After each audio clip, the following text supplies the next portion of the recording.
रविवार को राहुल मिश्रा और काजू मिश्रा अधिवक्ता पटना उच्च न्यायालय ने पिछले दिनों शंकर झा बाबा द्वारा डिजिटल प्लेटफॉर्म पर काजू मिश्रा के द्वारा दिए गए वक्तव्यों का जवाब देते हुए काजू मिश्रा पर कई संगीन मुखर आरोप लगाए थे। उसी पर क्रमवार जवाब देते हुए श्री झा द्वारा मनगढ़ंत और अवांछनीय शब्दों पर तल्ख लहजे में न सिर्फ प्रतिकार किया गया बल्कि कानूनी नोटिस की बात भी की गई। साथ ही किराए लेने के संबंध में उन्होंने कहा कि क्या उनके सेल डीड में दुकानों या अन्य की चर्चा है। साथ ही उन्होंने कई कागजात भी दिखाए और उन्होंने श्री झा से उनके द्वारा लगाए आरोप के समर्थन में जो कागज उनके पास हो उसे सार्वजनिक करने की चुनौती दी। हालांकि इन तमाम मामलों को लेकर रोहित मिश्रा का बयान अभी सामने नहीं आया है।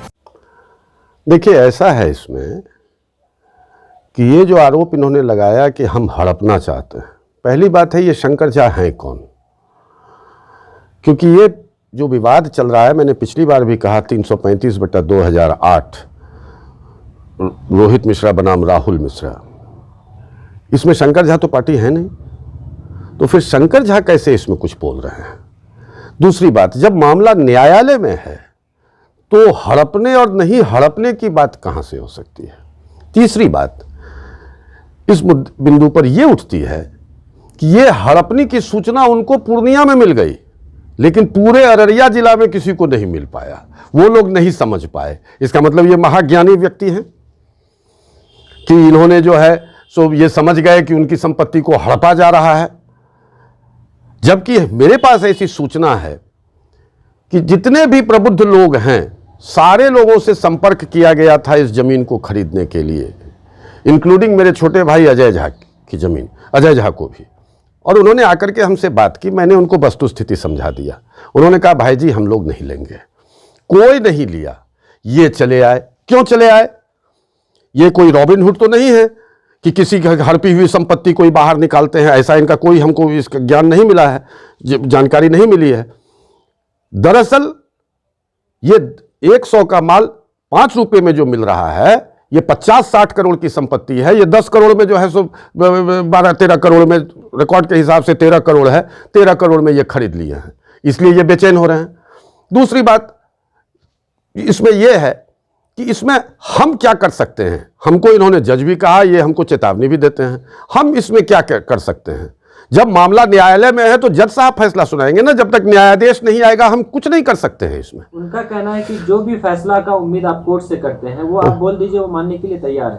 हम उस कोई यही एक जमीन का मामला तो नहीं है, उसमें VN मिश्रा की इंटायर प्रॉपर्टी है, उसमें मेरी माताजी की इंटायर प्रॉपर्टी का भी जिक्र किया हुआ है। उन्होंने मेरी माताजी के इंटायर प्रॉपर्टी को छोड़ दिया था, मैंने उसको काउंटर क्लेम में ला करके डाला है। दूसरी बात, मेरे ऊपर हत्या का आरोप है अपने पिता की ही, जो कि बहुत ही गंदा है और मैं उसको एक्सेप्ट करता हूं और मैं सबको बताता हूं, लेकिन कोई साक्ष्य नहीं है इसमें। हत्या जिसने किया है, जो नौकर मेरे पिताजी को की देखभाल करता था, वो नौकर रोहित मिश्रा ने रखा था और उसका डॉक्यूमेंट्री एविडेंस मेरे पास है। और रोहित मिश्रा के कहने पर ही वो सारा काम करता था। प्रदीप कुमार मिश्रा के बारे में कहा जा रहा है कि मैंने जो है उसको डरा धमका करके जो उससे बयान बदलवा दिया, कोर्ट में बयान दिलवा दिया।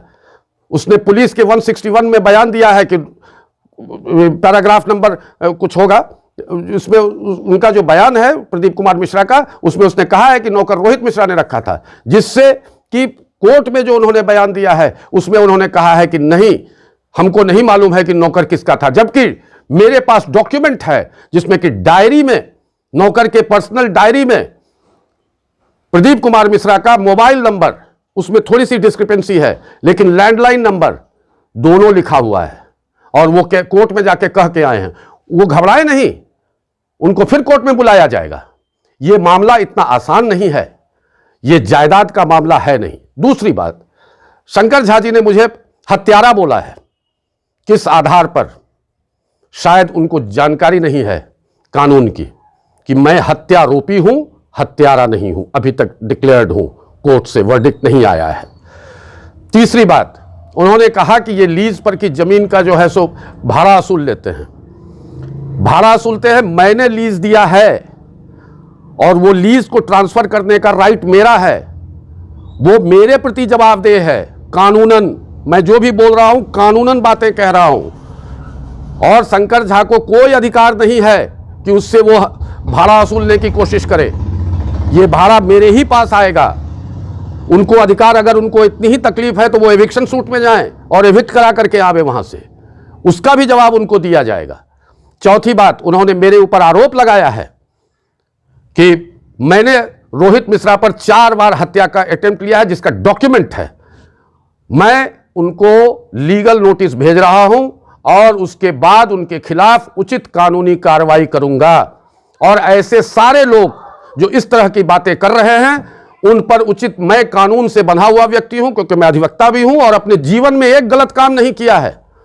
यह तो मुझे फंसाया गया है। ऐसे सारे जो भी आरोपी होते हैं वो यही कहते हैं कि मुझे फंसाया गया है, लेकिन मैं डॉक्यूमेंट से सिद्ध कर सकता हूं कि मुझे फंसाया गया और मैं निश्चिंत हूं। मेरे दोनों ये अपने पिता के 2 पुत्र हैं, प्रॉपर्टी में आधा हिस्सा बिल्कुल है। उन्होंने अपने हिस्से की जमीन मैंने लिख के दिया है कोर्ट में कि उनका आधा हिस्सा है। फिर क्यों नहीं दे रहे हैं? तो बाउंड्री कहां है? ये बाउंड्री तो न्यायालय तय करेगा। और ऐसे भी जो ये कह रहे हैं कि वो कहते हैं कि जमीन में बाउंड्री नहीं है क्योंकि उनकी जमीन में चौहद्दी नहीं है। और मैंने पिछली बार भी आपसे कहा था कि 177 एकड़ का हमारा खिसरा है, उसमें अगर बाउंड्री फिक्स नहीं होगी तो हम लोग दूसरे के जमीन में जा सकते हैं, दूसरे फरीक के जमीन में जा सकते हैं, क्योंकि इसमें सारे फरीक हैं। मैं उसमें, मेरे पिताजी उसमें बहुत ही छोटे से फरीक हैं।